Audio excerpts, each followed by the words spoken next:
and welcome to the final session of the Caregiver Thrive, Learn, and Connect workshop. If I'd like to point out two things here in the very beginning. The first is if you're doing this makeup session and this is the final session, you will need to contact your facilitator who will give you your final certificate once they reviewed some of the information that was shared in this session. And finally, as we go through this, if you have any questions or concerns, your facilitator will be happy to address those. So once you reach out to them and give them a quick email, they'll be happy to help you. So let me go ahead and bring up the PowerPoint. Here we go. Okay. Let's take a moment and let go of all the worries and concerns that may be weighing on you right now. Together, we're going to take 10 deep breaths as we prepare to focus on the new material that you're going to be learning today. Sit comfortably in a chair, close your eyes, notice your breathing. Just observe your own breath for a couple of breaths.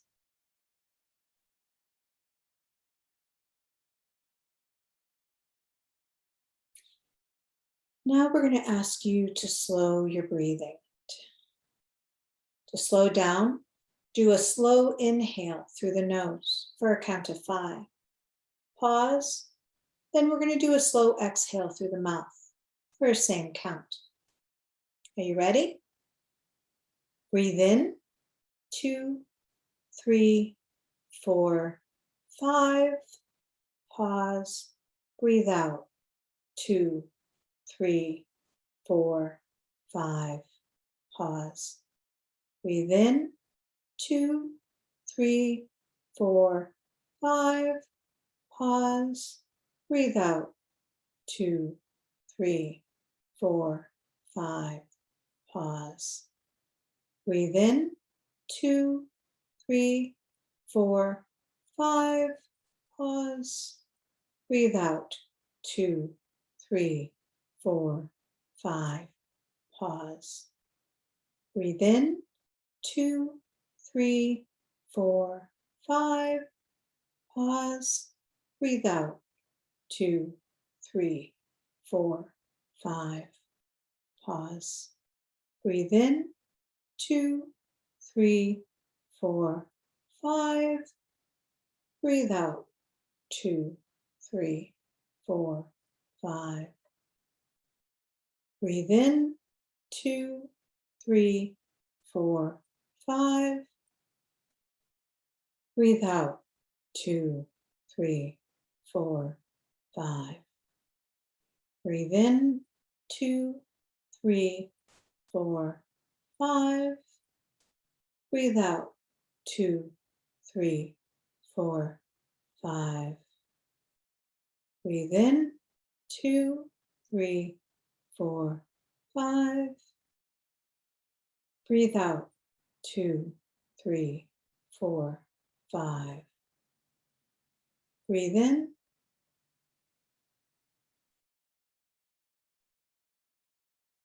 Breathe out.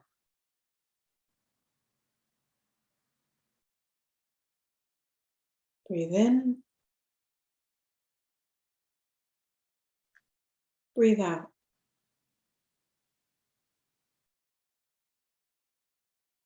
Breathe in.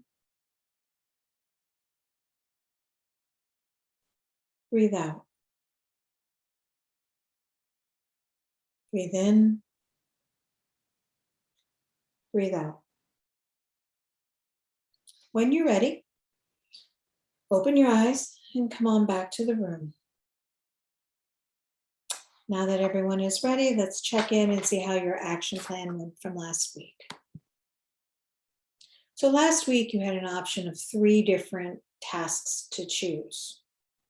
First was, if you hadn't already, begin practicing your deep breathing. Second was addressing the self-talk in anger mapping. And the final was using the stop method, initially in when you were mildly upset or angry, and then moving into more intense situations as you become accustomed to the technique. If you did the deep breathing, so did you use it during any situation that when you felt frustrated or angry? If you did it change anything? Did you find it helpful? If you didn't use it, what prevented you from actually doing it? Some of the things to think about going forward. If you chose the anger mapping, which was more difficult, identifying the emotion or the physical cues, or figuring out what you were thinking? Once you became more aware, how did you use that information? And then finally, if you use the stop technique, did it change how you responded? Was it effective for you? Or did you run into problems along the way? If you ran into problems, I highly encourage you to reach out to your facilitator so they can walk you through step by step. So today's topic. In this makeup session, we're probably only going to cover the meaningful connections and the review. The celebration, you're going to have to reach out to your facilitator since they hold your certificate, and I'm sure they'll be happy to chat with you. So we're going to talk initially about loneliness and caregiving. And then we're going to review the material we covered so far, which includes some planning for the future. Okay, so why don't we go ahead and get started? Let's talk for a moment about loneliness and isolation. So loneliness and isolation are different, although many times people will use them for one another. Social isolation is the absence of social contact. This means that the number of people in your life is lacking. Loneliness is feeling sadness or unease because you're alone. One does not automatically lead to the other. We all know people who appear to be very comfortable with limited interaction with other people. Many call them introverts. They have one or two close friends, and that's all they need to be happy. We also know people who report feeling alone in the middle of a crowd surrounded by people. So loneliness is not necessarily about being alone. It's about feeling alone. Loneliness is both complex and unique to each person. Social connections are one way to address loneliness. And there are three important parts to social connection: how often and who you connect with, the physical or emotional support you get from your connections, and how you feel about your connections, whether you feel lonely or a sense of belonging. The key to addressing loneliness for many people is feeling socially connected and being happy with those connections. And there are many ways to feel connected to others. The best way to foster social connectedness is to create a large support network with many connection points. These points can be to friends, to family members, other caregivers, or even through professionals. We know for many of you, the pandemic has seriously limited your support network. Today, we're going to be looking at ways on the internet to increase your contacts so that you feel connected to others and less isolated, even if you can't get out of the house. There are more connection points that you have, the better it can weather any disruptions like what happened with the pandemic. We're going to be looking at a variety of ways you can reach out online, such as virtual support groups, message boards, helplines, and social media. We'll also talk about where you can find each of these online. It's important to remember that along with these methods of support, you can also reach out online in other ways to be connected, Since the pandemic, many places you would have once only seen in person now have developed quite an outreach program on the internet. We have two handouts which describe many of the programs in greater detail. However, I'm going to go over a few of them right now. Many local libraries, organizations like Senior Planet and Well Connected have developed unique seminars and workshops on a variety of topics. Religious communities of many different faiths now have an online presence where you can read articles, attend sermons, even listen to inspirational music. Museums and zoos all over the world offer virtual visits and interactive tours. Families, although separated by miles or a virus, can still attend together virtually and then talk about what they've seen afterwards. The YMCA, among other fitness places, offer online classes so you can continue to attend exercise classes with friends while each safe in your own home. Both handouts have a variety of things to try out, and some come complete with the URLs or the web addresses so that you can find them and try them out. First thing I'd like to go over is where to go in a crisis. Helpline is a special telephone service that people can call to get advice about a particular subject. So what are they? They are non-judgmental listening services for people in a crisis. They can be offered by telephone. They can also be through email, web, or text support. They can also offer information, services, and advice. Why should you consider using a helpline? Sometimes it can be very freeing to talk with someone who's completely objective. And for those of you who live in small communities, it can be nice to talk to somebody who you're not going to run into at the grocery store. Most are 24/7. So in the dead of the night, when you're lying awake worrying, it's nice to have someone to talk with. So there is a caution here. Because they are available 24/7 and they're available, people work shifts, you're not guaranteed to talk to the same person every time. So if you really connect with somebody, it's going to be it's going to just be a chance if you're going to talk to them again. There are a variety of helplines out there for caregivers. First one I want to highlight is the Institute on Aging, which is a friendship line, 24 hours a day, 7 days a week. Founded in 1973, it's the only accredited crisis line in the country for people aged 60 years and older and adults living with disabilities. The Alzheimer's Association also runs a helpline 24 hours a day, 7 days a week, all year round. They have specialists and master's levels clinicians online to offer confidential support and information to people living with the disease. They also offer this to caregivers, families, and the general public. So if you know someone who's interested but doesn't quite know who to talk to, this is one place that they can call. They also have live chat. So if you go to their website and you go to the helpline, the URL is there on the screen.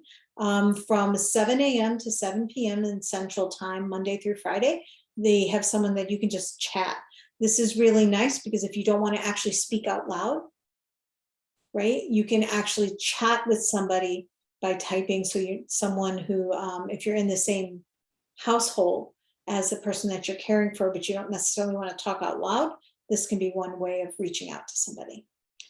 There's also the Caregiver Help Desk, and caregiver experts are available from 8 a.m. to 7 p.m. Eastern Time. This is hosted by the Caregiver Action Network, and it's staffed by caregiving experts. And this is specifically for caregivers to help them find right information needed to help navigate these complex caregiving challenges. They also offer a live chat email You want to check it out on their website for specific times and when that's available. I also encourage you to check out specific chronic illness foundations and associations. So what do I mean by that? If the person you're caring for has Parkinson's disease, the Michael J. Fox Foundation offers a lot of great information. They also offer a helpline. So you can check their website out. The American Heart Association, all of these offer specific content for that specific disease. So you might want to check out them and see if they offer a helpline or a hotline for you. Next thing I want to talk about are support groups.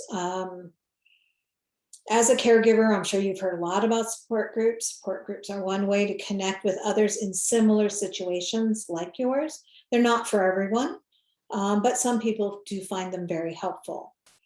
So what are they? Support groups focus on sharing personal experiences and feelings, coping strategies, or firsthand information.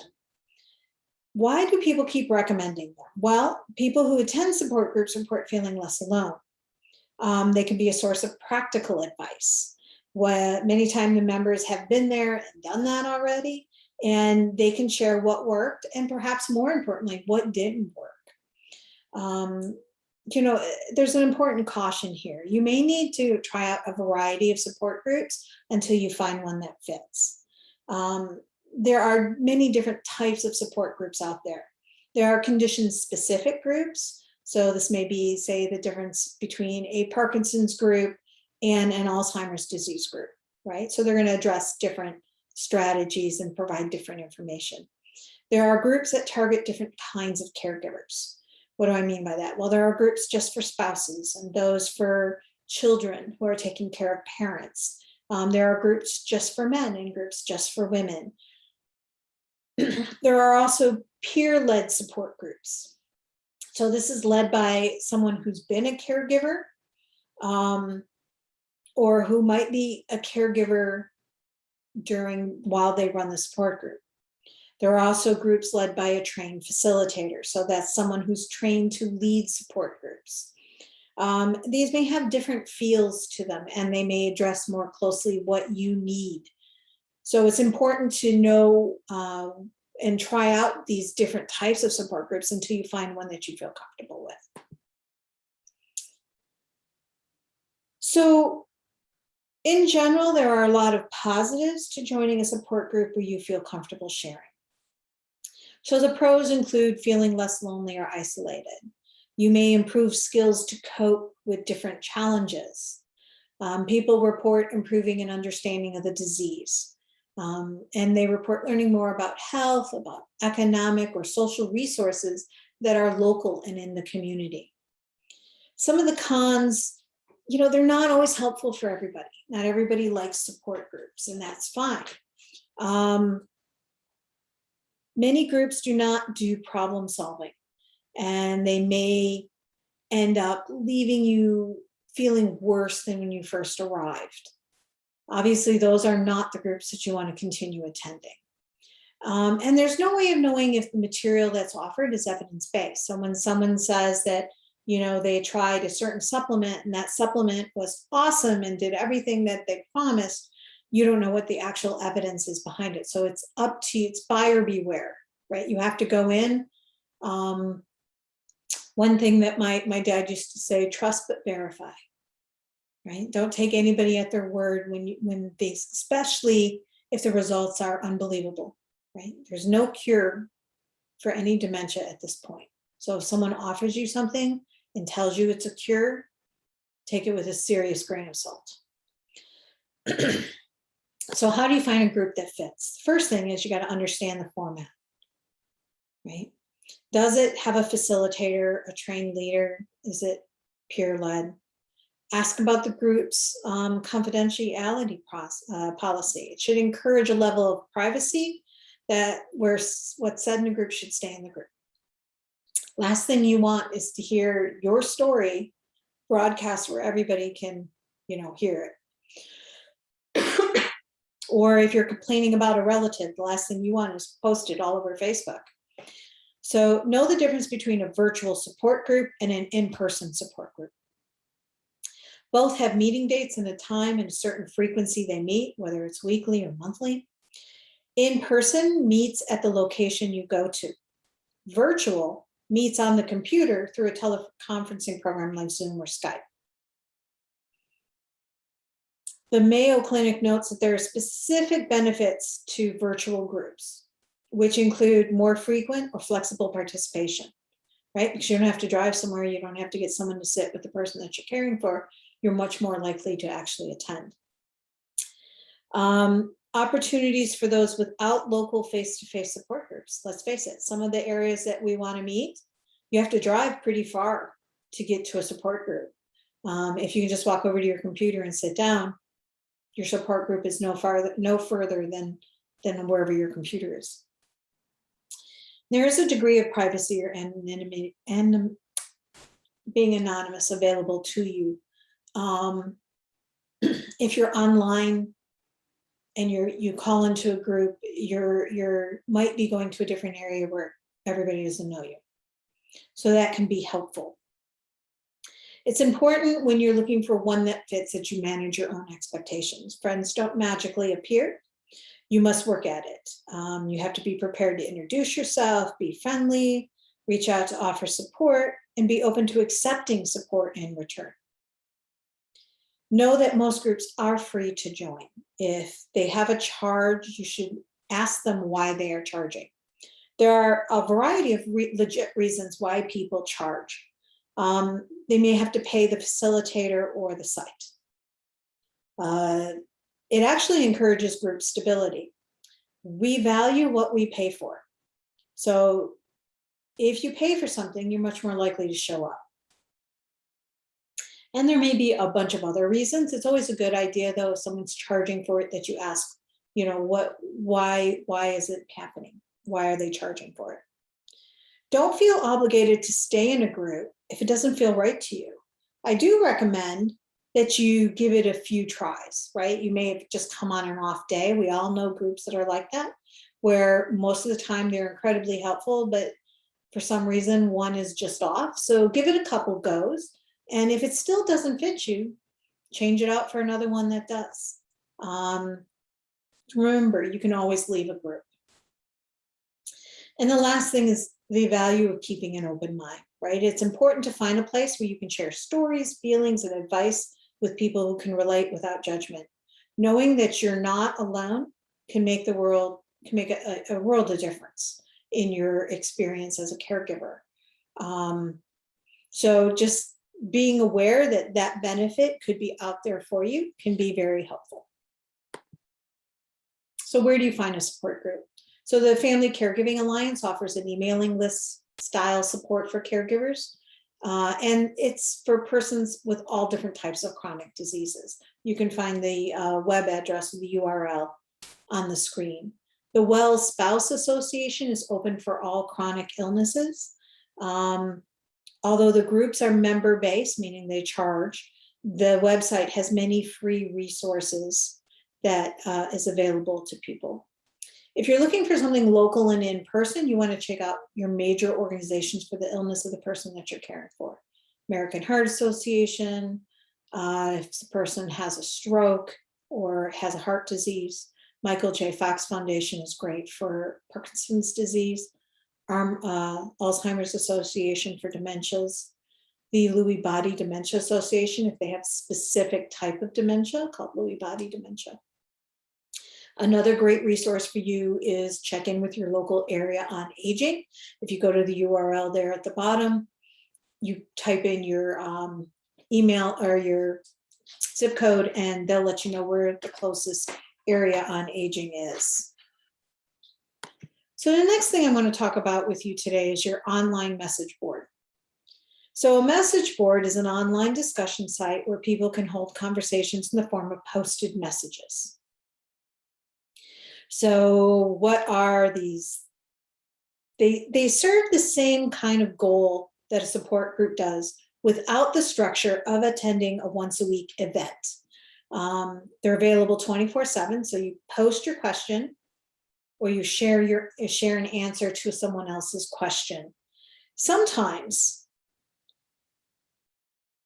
yeah, I'll get back to that in the caution. So why should you consider an online message board? Well, along with feeling less alone and being a source of practical advice, online message boards are available when you need them. So what are the cautions here? Again, trust but verify. You don't know who's offering the advice, so you really want to verify that information before you use it. And secondly, sometimes you post stuff and nobody answers, right? And if that's the case, you want to check which forum you're using on the message board. You also want to check, and sometimes you post something and it's in the wrong spot. You want to make sure it's in the right spot. And sometimes you just want to post it again in a little bit, because maybe the person who has your answer wasn't on or didn't see it. So you have to be persistent. So what are the message boards that are out there? Well, the AARP, which is American Association of Retired Persons, actually has a wonderful, really a lot of good information for caregivers out there. You want to check their website, go to their caregiver option, and then you'll be able to see everything they have. The message board is one of them. It's for all caregivers. You don't have to be a member of AARP to join. They have a variety of different forums, which are like categories within the message board, including a set specifically for caregivers. This includes caregiver tips. They have some knowledge-based articles, which gives you curated information that they know to be, you know how I say one of the big cautions is knowing where your information comes from? That's what knowledge-based articles are. These are research cited information out there that you can have some confidence in. They have just open chat, right? So if you just want to talk about the weather, you could go on there so you can make friends, plus more options. Alzheimer's Association sponsored something called Alz Connect, and that is their message board. It's for Alzheimer's and other dementias. And this is unique in that it's open not only for the caregivers and families and friends, but also for patients. So the person diagnosed with Alzheimer's or other dementias can then go online and they can chat themselves with other people who are in the same condition. Smart Patients is a combination or a collaboration between Family Caregiving Alliance and Smart Patients. This is for caregivers of adults with chronic physical or cognitive conditions. And the care community from the Caregiving Action Network. This is unique in that it allows you to browse and see what message boards are without signing up first. However, if you want to post, you have to sign up. The AARP, the ALS, the Smart Patients all require you to be a member before you're allowed to see anything.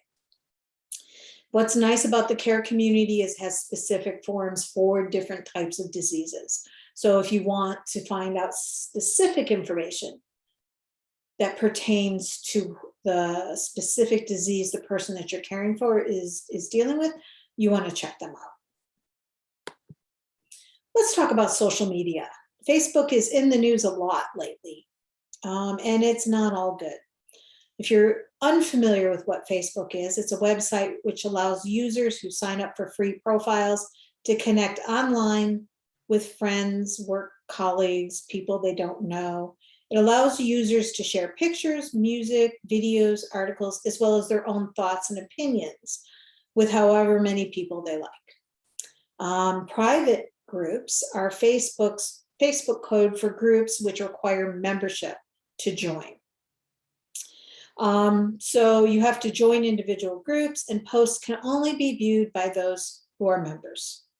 This means that what you post will not show on your normal Facebook feed and to your friends unless they are also members of the same group. So Facebook has many private support groups. Many have been around for a lot of years.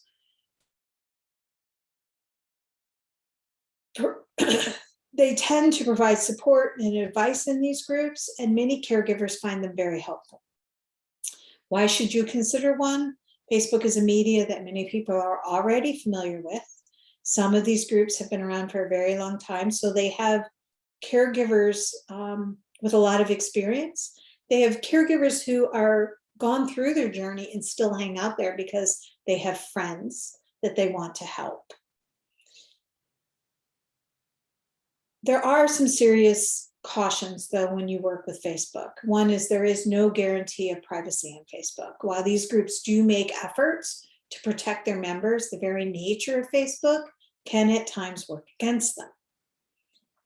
Two, when you are a member of a private group, it's not like your access point is different than your normal feed. So if you're not paying attention, you could easily place your rant about how your sister never helps you to your open friend feed rather than the private group. So if you don't tend to be very detail oriented, it's very easy for you to post it where, you know, your sister could possibly read it. So it has some issues with it, just so that you're aware and that you can prepare for them. Some of the long-lasting caregiver groups, right? And this is for all caregivers. One is Caregiver Nation. This is a group for family caregivers who they share information, understanding, empathy, and resources. The URL that you see on there goes specifically to the information page for that group, and it gives you a jumping off place that once you sign into your Facebook account, you can then join. Working Daughter is for women who are balancing that career and the aging parent. Again, community support, encouragement. You can seek advice there. You can share your advice that you think will help other people. The caregiver space community offers a huge variety of private Facebook groups. So this can be everything from if you're caring for a spouse, there's a special group for you. If you are caregiving for parents, there's a group for you, or if you're caring for a child, right? Although that isn't the what we talk about here in this workshop, but it's there. If you are caring for a senior, or if you're caring for someone under the age of 35. For those of you who are caring for those with traumatic brain injury, right? That's a good spot. If you have long-term care, right? So this is care that has taken years rather than months. After caregiving, they have a group for those who are no longer caregivers but are kind of lost in how do you re-enter society. They have men's groups, women's groups, LGBTQ groups. So there's a variety of different groups that if you're looking for a specific type of group. The nice thing about Facebook is, unlike your local area where there may be only one or two of you that need that specific information, this is open across the nation, across the world in many cases, so that there are, no matter how specialized your niche is, you should be able to find somebody else to commiserate with and to find support with.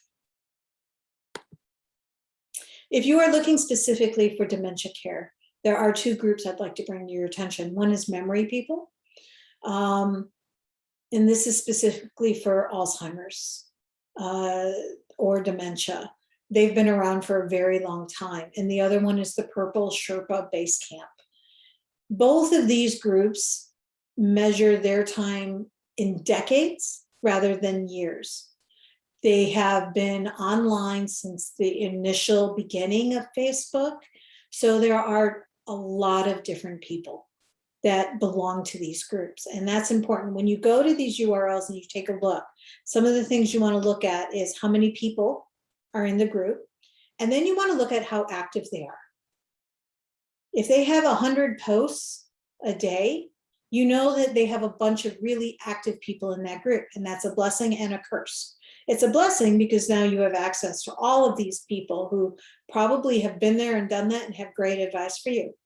It's also a curse because if you post something, unlike a message board where the post will stay there, you have a feed, and the feed can very easily can fall off. So you may have to post it a couple times. It's hard to follow a single thread sometimes.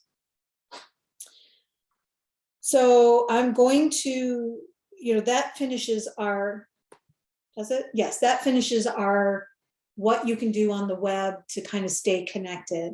I'm going to jump into a quick review of the material that you've already been exposed to as we've gone through this workshop. If you think back to our very first session, we talked about stress management.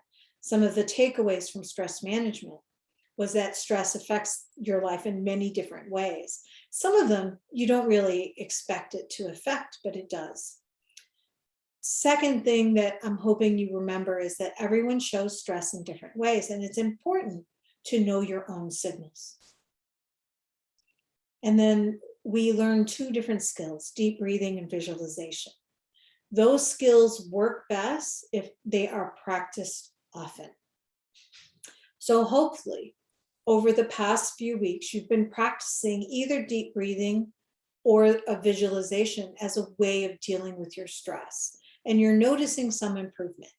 If you have not been practicing those, I encourage you to continue or to start those practices. In your second session, you talked about mood management. We talked about how common it is for caregivers to experience some depressive symptoms, and that taking the time to enjoy yourself by you doing those positive activities help you to feel less stress and actually be a better caregiver. We talked about that importance of scheduling and then doing positive activities to help manage your mood. And that it's important to do those scheduled activities even if you don't feel like it. If you think about and you go back and you remember those symptoms of depression, one of the most common ones is that lack of motivation. You just don't feel like doing anything. Nothing seems to bring you the enjoyment that it used to. Well, the one way to combat that is to actually think about the stuff that you used to enjoy, schedule those things, and do them whether you feel like doing them or not. Because eventually what happens is it pulls you up out of that spiral and it allows you to start enjoying those things again. The skills learned in that session were positive activities. And hopefully by now you have 10 solid positive activities that you can do that you know that work for you. If you have not done that, I'm going to encourage you when you've finished this that you pull that information out and you work on finding those positive activities. Our third session was all about nurturing resilience, right? And the takeaways from that was the ability to bounce back from crisis is something that you can work on and make better. It is not a fixed characteristic. One of the things we talked about is that you can rewire your brain to look for the positive, and that increases your sense of well-being. If you remember, that was the 3 paths of focusing on the positive. You journaled a gratitude, a kind act that you did for someone else, and a positive experience that you had every day for 21 days. Hopefully, if you find yourself being surrounded by a lot of negativity, you find yourself focusing on the negative all the time, you can use this skill to bring yourself up and start noticing the positives in your life again. We also did the Antlers Care Map in this session. And we did that so that you can appreciate what's working well, that you can plan for your future difficulties, you can manage those people involved, you can identify those missing people and services that you need, and it allows you to develop methods to communicate with everyone. It's very hard to hold such a complex network in your head. Once you sit down, you put it on paper, it allows you to be much more objective about what's working and what isn't working, and how you can fix that isn't working. Our next session was all about self-care. We know that caregivers are at an increased risk for certain health concerns and burnout, and that self-care, one way to deal with that burnout, is a deliberate action that you take that improves your physical, mental, or emotional well-being. Part of this is understanding what keeps you from doing self-care. and that helps you to increase the amount of self-care that you do. If nothing else, the first 4 things that's important to do is to prioritize addressing your own health concerns, finding support, whether it's formal or informal, practicing self-compassion, right? Allowing yourself to kind of forgive yourself when things don't go right and celebrate when they do. And then finally, finding a way to add laughter back into your day, whether it's watching funny videos, watching comedies, finding a friend and sharing silly kitten videos back and forth. The idea is you need to find something to laugh about every day. So the skills that you learned in this session was you should have gained some level of knowledge about how much self-care you do. And then also we gave you methods of broadening your engagement in self-care. So what does that mean? It just give you different things to look at when you're thinking of self-care and you want to add self-care back into your day-to-day life. Sort of gives you an opportunity to try out different types of self-care. Last week, we talked about coping with frustration, right? That both positive and negative emotions are a normal part of caregiving. And emotions have 3 parts to them. 1 part how you feel, 1 part how your body reacts, 1 part what you do, how you react, how do you behave. There are different ways to proceed depending on how angry you are. That was that range of intensity of emotion, right? From calm to furious. One of the methods when you reach that intensity, the high intensity, is to stop method or stop technique. And that's you stop what you're doing, you take 10 breaths, you observe what's happening, both what you're telling yourself and what's actually happening, and you proceed differently. And this can give you space to respond rather than react when you are angry. Some of the skills you learned here was the anger mapping, how to know where you are, right? In the range of anger. Second skill you learned is how to be aware of that self-talk and how to tell yourself, how to change that self-talk if it's negative. And finally, the stop technique that allowed you to give yourself some space when you're starting to get angry. Finally, today we talked about finding support. Social connectedness is really important for staying healthy and happy, and that these meaningful connections can help to prevent loneliness. And there are multiple methods to foster feeling connected to each other, and we went over those today by going through different methods of finding support online. So hopefully you found this very helpful. I heavily encourage that you reach out to your facilitator if you have any questions. One thing I'd like to go over with you before you go is the website. Hopefully by now you've had some experience on how to find the website. The material that's in the resources today to add additional information that may have been covered by topics here. So we talk about what's out there and the importance of meaningful connections. And also we talk a little bit more about reaching out for support. If you are a male caregiver, there's an awesome video on here that talks about how why it's important for you to have a support group that addresses your needs. And then there are also different information about how community and culture can help Black caregivers cope with challenges. There's some great information about from the Mayo Clinic about how to make connections and get help. So there's a bunch of really great resources on here. They are not mandatory, they are completely optional, but hopefully you may find them helpful if you're interested in the topic a little bit more. Once again, I'm going to encourage you to reach out to your facilitator. She's holding your certificate for completion. Also, if there are any additional information, you can, of course, that you require, you can ask her and she'll be happy to work with you. Have a great day and thank you very much for watching the video.